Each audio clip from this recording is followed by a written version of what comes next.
اللہ تعالیٰ کو خوش کرنے کا طریقہ۔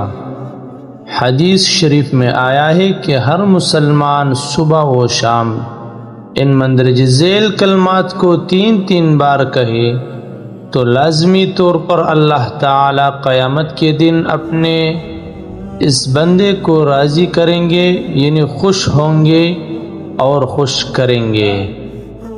وہ کلمات یہ ہے: بسم اللہ الرحمن الرحیم، رضیت باللہ ربا وبالاسلام دینا وبسیدنا محمد صلی اللہ علیہ وآلہ وسلم نبیا ورسولا۔